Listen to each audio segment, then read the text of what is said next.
Nuclear Revenge, Part 1.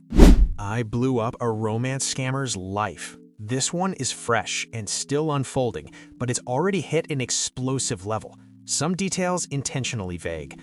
Context: I'm a woman in my 30s with a reasonably good corporate-type job in a field with lots of room for growth, and am recently back into the dating scene after a decade. I'm kind of a would-be a 10 if she lost 30 pounds looking girl. Beautiful face if a bit chubby, but I never have issues getting a date, lol. I'm not well off, but I'm stable and have a bit of spending money. I live in a large, multicultural city, and my ex was an immigrant, so I'm open to dating people of any origin. If it wasn't abundantly clear, this bit about my appearance is a joke and only speaks to his failure to select an appropriate victim. I don't care what people think about how I look. What happened? A few weeks ago, I met a very charming man from a Latin American country, only a couple years younger than me. Seemed very sweet, cuddly, intelligent, family-oriented, emotionally available, educated, and in a good profession back home in his country, and had a lot in common with me. Chemistry seemed amazing inside and outside the bedroom. He was honest that he was in my country on a tourist visa, but hoping to stay. I made it clear I wouldn't be able to help him with that, but we'd have a fun summer fling while he was here. If he managed to stay or come back, only then would we consider a real relationship. Then the other shoe dropped. A couple weeks and 4 dates in, during a text conversation about my work, he asked me to be his sugar mommy. I initially laughed and assumed it was a joke. He kept pushing and clearly said it wasn't. Of course, feeling insulted by this, I went off on him. He maintained it as a serious ask until I hit a nerve with my complaints about how embarrassed he should be to ask me that. Then he got angry and insulted me for thinking he was serious about it. No apology for being hurtful to me. Obviously, what I did next was take screenshots and cry about it to my closest friends. I was hurt that I was fooled into thinking he liked me, and that he thought I needed to pay for a man. My friends started the fuse on what happened next.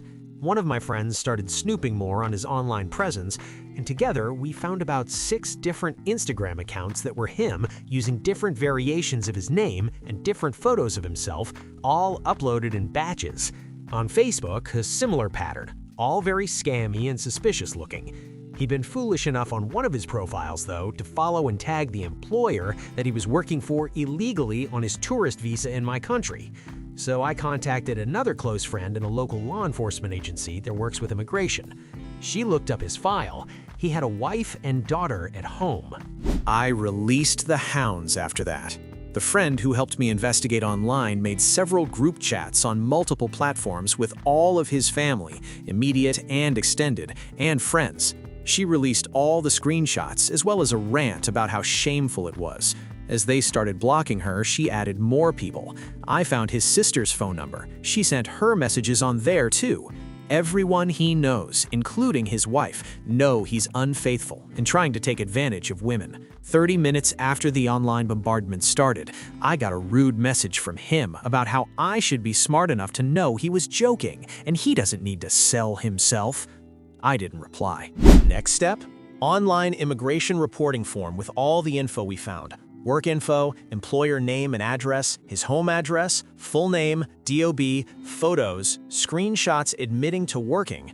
Usually these reports take months to be reviewed, if at all, but I gave the file number to my law enforcement friend. 2 days later, law enforcement officers visited him at home. They found him with a phone number that was issued to a local resident. All his roommates also had numbers issued to the same person, a direct link to the employer. He received a caution for trying to scan me, a no-contact order, and a flag on his immigration file that, based on his country of origin, will likely mean he can never return, as well as a strict warning to not work without authorization. His roommates also received warnings. His employer received a visit next. They found significant proof that they'd been employing him illegally, as well as multiple other people. Their investigation is still ongoing, but so far they are likely to receive tens of thousands in fines or possible jail time. The guy isn't getting deported because the government would have to pay for it, and proceedings take longer than his remaining visa time, but he's now upgraded from a flagged file to a multi-year ban on re-entry to my country. If he bothers me again, though, he will be deported as well. Hope he enjoys going back to his angry wife and the ridicule from everyone he knows. See ya again, never. Have an affair on my friend? Nope. A childhood friend that was the most empathetic, kind guy I've ever known did a hitch in the Navy, went into computers, and played guitar in a band. Married a pretty mean girl that liked the idea of a big wedding and a musician husband, but had no interest in a marriage. She was her family's golden child, drop-dead gorgeous, and completely narcissistic spoiled. They buy land, he borrows money and has his family build their house to reduce costs. He was paying them back over time while she spent money and socialized, sometimes working a part-time job. Inside of 2 years, she's bored and starts an affair, or we think never stopped affairs, but gets caught, and while the empathetic guy tries to work things out, she makes false accusations of domestic abuse and files for divorce, with restraining order keeping him out of the home he and his family built with their own hands. Now keep in mind, he's still paying his family back for the home, still ordered to pay for the land and most of the upkeep/maintenance. He's back in his childhood bedroom while his wife entertains her men in that house. With some research by the lawyer, the family still technically owned the house. Now my family owned a heavy equipment business, including house/structural movers. Look up house movers to verify what I said. When she went on vacation with her family and new boyfriend, we went in, jacked up the house, and drove off with it. Repossessed. The structure wasn't covered in the court order, just the mortgaged land. She had legal claim to the land, her name was on the mortgage, but the structure appeared nowhere on the deed, and there was still money owed on most of the materials/labor, so it was simply repossessed. Now, the judge wasn't happy at all, but it wasn't illegal to repossess, since the land mortgage was the only thing he was court-ordered to pay. She came home to foundation, pipes, and wires sticking out of the ground in a crappy used yard barn with her personal possessions in it. Now, it wouldn't be nuclear if it stopped there. Since the main character has recently passed away, I can tell more. We had a guy we called Big Bob, and the name fits. Everyone probably knows someone that defies jail, death, is a walking demolition crew, and in fact we called him Demolition Man for a while after the movie. Apparently, someone put huge dildos smeared with dried whipped cream crust in her possessions found when her dad and friends came to get the rest of her possessions out of the yard barn. There were also extreme insertion porn and bestiality porn magazines, bongs shaped like cocks, etc. Someone used her pictures in the dating magazines, pre-internet, for a paid escort with her phone number. Her parents even had to change their phone numbers a few times. Someone got those change of address cards from the post office and sent her mail around the country.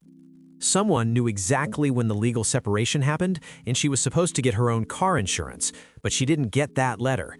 Her car burned down in her workplace parking lot a few days after the legal separation happened, and of course, she didn't get the insurance company notification in the mail, so no insurance. Someone had intimate pictures printed, man's face blacked out, on flyers. The printing pointed out that wasn't her husband at the time, and stuck them under windshield wipers at her family's church, every place she worked, all around her neighborhood.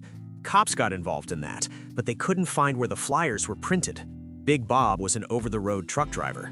Everything died down when she finally agreed to let our friend buy her out on the land for a reasonable sum, paying for it twice, and drop the restraining order. Less than a week after he had clear title, the house showed back up right where it was before. Since it was still on the steel used to move it, all we had to do was stick a truck back under it and take it back, hook it up.